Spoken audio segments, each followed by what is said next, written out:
नमस्कार। Healing with feeling के इस नए एपिसोड में आप सभी का फिर से एक बार स्वागत है। मैं प्रज्ञा त्रिवेदी आपके सामने फिर प्रस्तुत हूँ पेरेंटिंग के विषय में एक नया एपिसोड लेकर। पेरेंटिंग के विषय में पिछले वीडियो में बात हुई थी। मैं बहुत संक्षेप में, बहुत शॉर्ट में आपको कुछ बातें और बताना चाहूँगी। छोटे बच्चों से लेके टीनेज तक के बच्चों के लिए, ये सभी बच्चों के लिए है। तो सबसे पहले छोटे बच्चों की बात करते हैं कि हम लोग कुछ चीज़ें उनमें बोना चाहते हैं, उनमें उगाना चाहते हैं। जैसे कि हम चाहते हैं कि वो सॉरी कहे अगर उसकी गलती है तो मैं आपको बताऊं कि कई बार हम जब बच्चा सॉरी कहना चाहता है तो उसको एक टाइप की झिझक होती है, उसमें मॉरल करेज चाहिए। और वो मॉरल करेज उसमें होता है, लेकिन वो कई बार डरता है कि कहीं सॉरी बोलने पे फिर से आप उसी बात पे उसे न डांटे, और ये 100% होता है। तो आप एक चीज़ जान के रखें कि जब भी ऐसा हो, मुझे एक घटना याद आती है। मेरी बच्ची छोटी सी थी और उससे कुछ गलती हो गई तो मैंने डांटा, तो वो थोड़ी देर बाद, फिर मैं जब किचन में काम कर रही थी, मैं भूल गई। डांटने के बाद अक्सर हम भूल जाते हैं। तो वो आसपास घूम रही थी। मैंने कहा क्या हुआ? तो जब हमारी आंखें मिली तो उसने बड़े आशा से मेरी ओर देखा कि शायद मैं स्माइल करूंगी, और मैंने किया, मैं हंस दी। तो उसने कहा सॉरी मम्मा। अगर मैं सोचती हूँ कि अगर उस जगह पे हम लोग स्माइल से जवाब नहीं देते हैं या हम उस ओर ध्यान नहीं देते, बच्चा घूम रहा है आसपास, आप मार्क कीजिएगा कि कभी आप उनसे कोई गलती हो जाती है तो बच्चा बहुत कोशिश करता है, आपके आसपास घूमता है कि आप उसे थोड़ा सा आंखों से ही सही उसे एक आमंत्रण दें कि हाँ अब तुम बोल सकते हो सॉरी। वो उसमें इतना मॉरल करेज है, लेकिन आपको उसको बूस्ट करना पड़ता है उस मॉरल करेज को। तो सॉरी बोलवाने के लिए बहुत प्रेशर नहीं डालना पड़ता, आपको सिर्फ थोड़ा सा एक पॉजिटिव रवैया अपनाना पड़ता है कि गलती हो गई, लेकिन उसके बाद हम इसे ख़त्म करें। तुम सॉरी बोलते हो, इट्स ओके। तो सॉरी बोलने के लिए ऐसे ढंग से प्रेरित करें उनको। अगर बच्चा हिचक रहा है तो आप उसका सहयोग करें कि वो सॉरी कहे, उसे कहें कि सॉरी कहने के बाद फिर हम कभी उस पर बात नहीं करेंगे, फिर से मैं नहीं डांटूंगी। मैंने बहुत सारे पेरेंट्स को देखा है कि हम लोग छोटी छोटी बातें आज बहुत सारी करेंगे। बहुत सारे पेरेंट्स को देखा है कि कोई घर पे आते हैं तो कहते हैं कि पैर छुओ, नमस्ते करो, अरे तुमने ये नहीं किया, तुम ये मत करें। जब आप खुद करेंगे, जब आप अपने बड़ों के पैर छूते होंगे तो उसे अपने आप, और अगर उसके अंदर अभी ध्यान नहीं आया है कि मेरे पेरेंट्स पैर छूते हैं, तो बहुत ज़्यादा ज़रूरी नहीं होता फोर्स करने का। बहुत ज़्यादा ज़रूरी नहीं कि आप उसे फोर्सफुली हर काम करवाएं। इससे क्या होता है कि आप देखिएगा कि बच्चे यंत्रवत ये सब करने लगते हैं, मशीन की तरह आते हैं, जल्दी से पैर छू के चले जाते हैं। ना उनमें वो भावना होती है कि उसको पैर छूना या आशीर्वाद लेना है, और न ही पैर जो छुआ रहा है उसको कोई ऐसी भावना आती है कि हाँ एक कनेक्शन, पैर छूना एक कनेक्शन है। और जब आपको बहुत दिल से ये होता है तब पैर छुए जाते हैं। तो इन चीज़ों पे बहुत ज़्यादा बच्चों को प्रेशराइज न करें, धीरे धीरे बच्चे सीख जाते हैं। मेरे घर में मैंने देखा कि एक रिवाज है कि हम लोग कोई आता है तो हम लोग पानी का ग्लास लेके आते हैं। कुछ समय बाद अचानक मैंने मार्क किया कि बच्चियां जब थोड़ी सी बड़ी हुई तो कोई भी आता था तो वो जल्दी से ट्रे में एक गिलास पानी ले आके सामने रख देती थी। तो ये कभी कहा नहीं गया, लेकिन उसने देखा कि एक गिलास पानी आता है, कोई आता है तो ये चीज़ें देखते देखते जितना आपसे हो सके आप अपने कामों में उतार कर उसको सिखाएं, न कि कहकर। कहने से कोई नहीं समझता। हम लोग तो बहुत सालों से किताब में पढ़ रहे हैं, झूठ नहीं बोलना चाहिए, लेट लतीफ़ी नहीं करना चाहिए, हमें पंक्चुअल होना चाहिए। लेकिन क्या सब ऐसे हैं? क्यों नहीं है? क्योंकि हमने अपने बड़ों को कहीं देखा है कि वे आराम से तैयार होते थे, तो हम लोग वही अपनाते हैं। जैसे अगर मैं पंक्चुअल हूँ तो मैंने ये देखा है अपने घर में, किसी को मैंने 1 मिनट भी लेट होते नहीं देखा कहीं पर।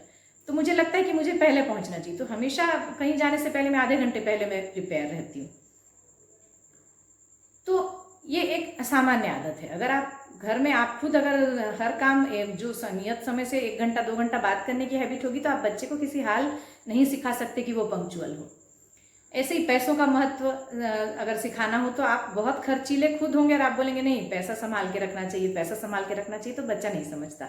उसे आप ये बताएं कि हमारी फाइनेंशियल कंडीशन ये है और हमें इतने में से ये खर्च करना है, ये हमें बचाना चाहिए, हमें कुछ बचाना चाहिए, हमें कुछ खर्च करना चाहिए। हमें कुछ बच्चों को ये भी सिखाएं कि किसी को दे के जो खुशी मिलती है, कुछ देना सिखाएं। ये सब आगे मैं थोड़ा थोड़ा सा और लूँगी, घटनाओं के माध्यम से आपको बताऊँगी कि मेरे आसपास जो घटनाएं बीतती हैं, जो मैं देखती हूँ, वो कहाँ कहाँ पर मुझे क्लिक करता है और कैसे मैं उससे कुछ सीखती हूँ। हर व्यक्ति से कुछ सीखते हैं हम लोग। तो बच्चा भी वैसे ही अपने पेरेंट्स को देख के सीखता है, अपने गुरुजनों को देख के सीखता है, स्कूल में सीखता है। तो उसे ज़्यादा से ज़्यादा अपने कर्मों से, अपने कार्यों से सिखाने की कोशिश करें। हम बच्चों को बहुत बार बोलते हैं कि तुम झूठ मत बोलो, लेकिन हम अपनी बातों में अगर हमारे झूठ होता है तो वो नहीं समझता। मैंने बहुत सारी माँओं को देखा है कि जैसे बच्चे कहते हैं कि मम्मी मुझे ये ले देना, पैसे झाड़ में नहीं उगते हैं, उनका ये जवाब होता है। अगर आप जब तक ये जवाब देंगी, ये जान लीजिए कि वो बच्चा बड़ा होने के बाद जब कभी ऐसी स्थिति आएगी कि आप उन पे ईश्वर न करे अगर निर्भर होते हैं फाइनेंशियली, तो उसको क्या वो चीज़ें याद नहीं होंगी कि आपने ये कहा था कि पैसे झाड़ पे नहीं उगते। ऐसे जवाब मत दीजिए। ये मैंने देखा है, माँओं को अक्सर कहते कि नहीं बेटा पैसे झाड़ पे उगते हैं क्या, तुम बेटा ऐसा नहीं होता, इतना नहीं, इतना खर्च नहीं होना चाहिए। ऐसा नहीं, आप उसको समझाना है तो आप उसे अच्छे शब्दों में समझा सकते हैं। पैसे झाड़ पे नहीं लगते, या तुम बहुत आजकल बेटा बहुत ज़्यादा ही हो रहा है तुम्हारा, मैं देख रही हूँ, ये कहना ही एक बच्चे को जब तक आप टॉन्ट करके बात करेंगे, आप उलट जवाब देंगे तो धीरे धीरे उसके मस्तिष्क में वो बात बैठ जाएगी, वो भी उलट ही जवाब देगा।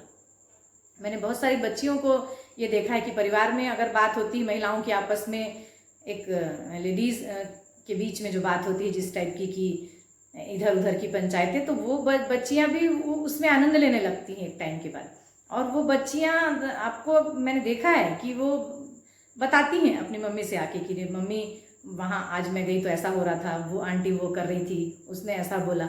तो उन्हें पता है कि आपको रुचि किस में आती है। तो बच्चों को कभी भी ये जाहिर ना करें कि आपको इन बातों में रुचि है, आप भी इनसे दूर रहें तो बच्चे भी वैसी बातों से दूर रहेंगे।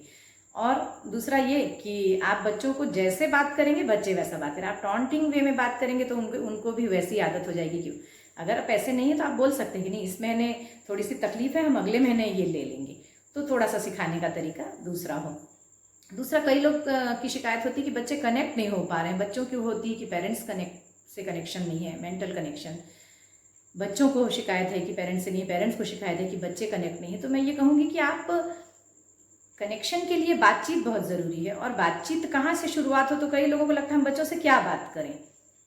तो जो मैंने अपनाया जीवन में वो आपको बताऊंगी कि मैं जब किसी से मिलती हूँ तो अगर वो बुजुर्ग हैं, 80 साल के हैं,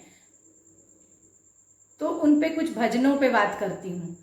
अगर वो गवर्नमेंट सर्वेंट है तो उनके जॉब से रिलेटेड बात करती हूँ। अगर वो बिजनेसमैन है तो उनके बिजनेस से रिलेटेड बात करती हूँ। अगर वो कोई टीचर हैं तो टीचिंग से रिलेटेड बात करते हैं हम लोग। बच्चा है तो आप, नेचुरल सी बात है कि बच्चों से रिलेटेड बात करेंगे। तो क्या करेंगे, बच्चे की जिसमें रुचि है, प्लेयर्स में रुचि है, अगर कोई क्रिकेट में रुचि है तो आप उनकी बात करेंगे। बच्चों से मोबाइल के फंक्शंस के बारे में बात कर सकते हैं आप, इलेक्ट्रॉनिक गैजेट्स के बारे में बात कर सकते हैं, नई आने वाली गाड़ियों के बारे में बात कर सकते हैं। भले आपको उसमें रुचि न हो, मैं ये नहीं कहती, लेकिन एक मानवीय स्वभाव होता है कि जब आप उसके अगले की रुचि की बात करते हैं, जब दो लोग मिल रहे हैं, किसी से कनेक्ट कैसे हुआ जाता है।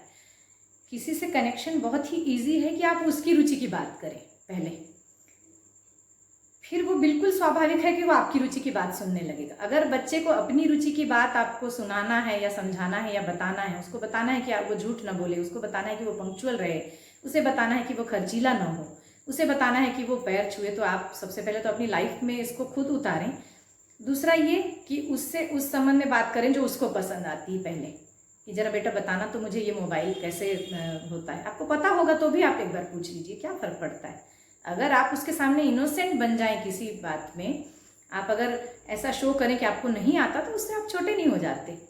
आप उससे बोलें कि नहीं मुझे ये नहीं समझ में आ रहा, मुझे थोड़ा समझाओ, तो उसमें जो कॉन्फिडेंस होगा वो आप देखिएगा। उस बच्चे को अच्छा लगता है कि अपनी माँ को वो खुद सिखाए या पिता को खुद सिखाए कि पिता ने मुझसे सीखा आज ये फंक्शन मोबाइल का।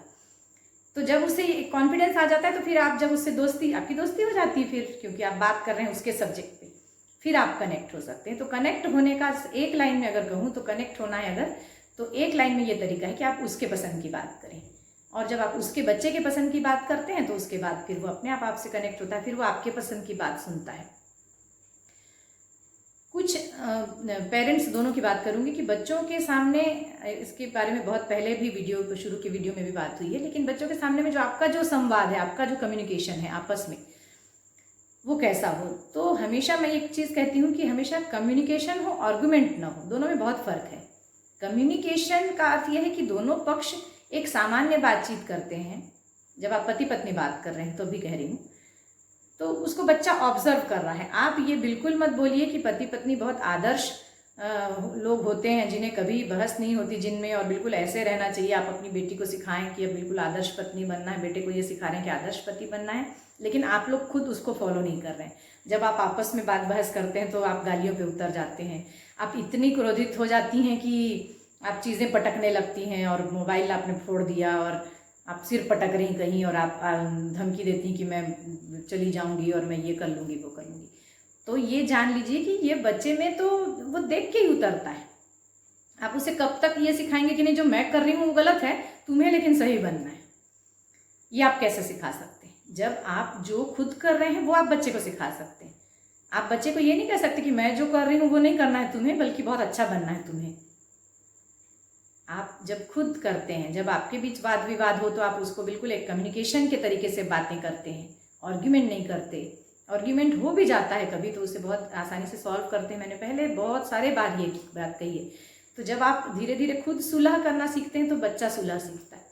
आप आर्ग्यूमेंट करते हैं तो बच्चा आर्ग्यूमेंट करता है। आप कम्युनिकेट करना सीखते हैं तो बच्चा कम्युनिकेट करना सीखता है। तो बच्चा सभी कुछ आपसे सीखता है, उसे कैसा व्यवहार करना। कई बार मैंने देखा है कि दुख कष्ट आ जाए, बच्चों को ये भी सिखाना पड़ता है कि बच्चों कोई परिवार में कोई कष्ट आ गया, कई बार बच्चों ने नहीं देखा होता, कोई मृत्यु हो गई परिवार में, कोई बड़ा आर्थिक कष्ट आ गया, कोई दूसरे तरीके के स्वास्थ्य संबंधी किसी को परेशानी हुई, तो बच्चों को इतना मजबूत बनाइए कि वो इन सब चीज़ों से निकल सकें। और उसके लिए आप अगर बिल्कुल ऐसा रोने पीटने लगेंगे कि अरे अब तो बिल्कुल सब खत्म हो गया, तो बच्चा उससे कैसे उभरेगा? आपको इस मामले में बहुत ही खुद को मजबूत रखना पड़ेगा और उससे बच्चा सीखेगा कि हाँ, हमें ऐसी स्थितियों में भी, कोई किसी की मृत्यु हो गई, कोई आर्थिक कष्ट, कोई स्वास्थ्य संबंधी कष्ट आ गया, तो हमको कैसे वहाँ पे मजबूती से निकलना है। तो बच्चों को आप जो बिहेव करेंगे वो बच्चा सीखेगा। ये हर उम्र के बच्चे की बात बता रही हूँ। 5-6 साल की उम्र से तो ये बिल्कुल, 5 साल की उम्र से तो ये शुरू ही कर दीजिए कि आपको वो फॉलो कर रहा है, ये जान दीजिए। आपके ऊपर एक कैमरा है पूरे समय जो आपको फॉलो कर रहा है, ये जान लीजिए। और जब आप इतना हद तक समझेंगे कि एक कैमरा आपको फॉलो कर रहा है ना, तभी आपको ये लगेगा कि आप कहाँ कहाँ पे कितनी सारी गलतियाँ करते हैं हम लोग, और सोचते हैं कि बच्चे अच्छे बने। तो ऐसा संभव है क्या कि हम लोग गलतियाँ कर रहे हैं लेकिन हमारा बच्चा तो बिल्कुल परफेक्ट बने? परफेक्ट तो कोई नहीं, आप सभी में गलतियाँ हैं, लेकिन आप कोशिश करें कि ज़्यादातर मामलों में आप थोड़े से एक सुलझे हुए इंसान बने, झगड़ों में सुलझे बने, किसी आपात परिस्थिति में आप सुलझे हुए रहें, परेशानियों में सुलझे हुए रहें, बच्चे से गलतियाँ हुई तो सुलझ के चले, तो ये सारी चीज़ें उसमें आती जाएंगी। एक छोटी सी बात बिल्कुल चलते चलते कहना चाहूँगी कि बच्चों के, टीन एज के बच्चों के व्यवहार को बहुत समझें। अगर बच्चा अचानक शांत हो गया है, बच्चा अचानक चिड़चिड़ा जाता है, अकेला रहना चाहता है, आपकी बातें बिल्कुल भी सुनना ही नहीं चाह रहा, आपसे बात कह रहा है कि मुझे बात नहीं करनी, अपने अपने में मस्त है, अपने दोस्तों से बात करता है लेकिन आपसे नहीं करता, तो कहीं ना कहीं ये मान लीजिए कि इसमें आप थोड़ी सी गलती हो रही, कहीं ना कहीं इसमें बच्चों से बात कीजिए। उनको सबसे पहले विश्वास में लीजिए कि उनकी कोई भी बात किसी भी लेवल की आप सुनने के लिए तैयार हैं, कोई भी गलती आप माफ़ करने के लिए तैयार हैं। आप पहले सुने, उसका सॉल्यूशन में हम निकालेंगे, मैं तेरे साथ हूँ, मैंने पिछले वीडियो में भी कहा था। तो बच्चे के ऐसे व्यवहार को देखें, समझें। अगर बच्चा कुछ असामान्य व्यवहार कर रहा है, मैं बार बार कहूँगी, तो फिर उसे किसी काउंसलर से ज़रूर मिलवाएं। और उसकी पढ़ाई में अगर परेशानी आ रही है तो काउंसलिंग वगैरह करवा के उसको प्रॉपर ले आए रास्ते पे। क्योंकि कई बार बच्चा चुप रहता है और आपको लगता है कि चुपचाप वो पढ़ रहा है करके, और फिर रिजल्ट अच्छे नहीं आते तो आपको लगता है तो पढ़ता तो था घंटों, लेकिन वो पढ़ रहा था कि नहीं किताब लेके आप नहीं जानते। वो अंदर ही अंदर घुट रहा हो सकता है उसके सब्जेक्ट उसे समझ में ना आता, हो सकता है सब्जेक्ट उसकी पसंद का ना हो सकता है वो फील्ड उसे पसंद ना हो जो आपने दिलवाया, हो सकता है किसी और कोई परेशानी में वो पड़ गया हो, जैसे पिछले वीडियो में मैंने बताया, हो सकता है किसी अट्रैक्शन में परेशान हो रहा हो। तो ये सारी चीज़ें आपको उसके भीतर जाके उसे सुनना पड़ेगा, उसके भीतर से जानना पड़ेगा, बजाय इसके कि आप उसका मोबाइल चेक करें या उसे गलत ढंग से पूछें या उसके दोस्तों से पूछें। ये सब बहुत ही गलत हो जाता है। अगर आप ऐसा पूछेंगे तो ये मान लीजिए कि और भी दूरियां बढ़ेंगी, इसलिए आप बेहतर है कि उससे डायरेक्ट बात करें। चलते चलते एक बहुत छोटे बच्चों के लिए और कहूँगी कि ये टीनेज के बच्चों की बात हुई, बिल्कुल जब 2-4 साल के बच्चे रहते हैं, आपको अक्सर माँओं को शिकायत रहती कि खाना नहीं खाता बच्चा, तो मैं कहूँगी एक छोटी सी टिप कि 1 साल की उम्र से बच्चे को पूरी थाली परोस कर दें खुद के जैसी, और पूरी थाली परोसने के बाद उसे छोटेपन से, बिल्कुल जब वो बोलना भी नहीं जानता तो आप उसे सिखाएं कि ये थाली तुम्हें ख़त्म करनी, ये तुम्हारी थाली है। इस तरह वो अन्न का भी सम्मान सीखेगा, खुद खाना सीखेगा, हेल्दी बनेगा, चूँकि खुद खाएगा तो आप उसे पीछे पीछे घूम के खिलाना नहीं पड़ेगा। तो बिल्कुल छोटी उम्र से टीनेज की उम्र तक के बच्चों के लिए आज ये बताया। जुड़े रहिए मुझसे, आगे के वीडियो में भी बताती रहूँगी ऐसे ही। पेरेंटिंग पे भी और बात करेंगे, दाम्पत्य जीवन पे और बात करेंगे, कुछ ज्योतिष पे भी बातें करेंगे आगे के वीडियो में, ज्योतिष और रिलेशनशिप पे। आपका बहुत बहुत धन्यवाद, जुड़े रहिए।